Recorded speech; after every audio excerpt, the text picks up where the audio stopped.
Hi guys, this is Nunu and I'm here with you in English 127 Creative Writing. We are in home, our bulletin board, and let's see what we have. We have this week 11 note from Nunu, which you are watching and listening to now. As we scroll down the screen, we have our class title, Creative Writing. We have a sketch of Charles Bukowski. We met him last week, his poetry and a short story. And this looks very accurate, doesn't it? This is the man. Okay, so in week 11 in modules, April 15th through the 21st, we have discussion 8, which is a follow-up to discussion 7. We're going to discuss Bukowski's and Hunt's lessons about writing.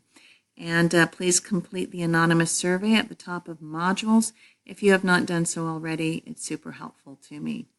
Okay, scrolling up the screen, I'm going to click on syllabus and then on instructor and course information. All of my contact information is here.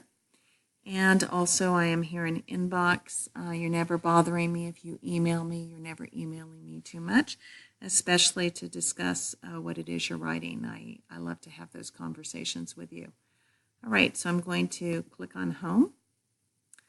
I'm going to center on this artist rendering of Bukowski, which I find so accurate. And let's have a good week.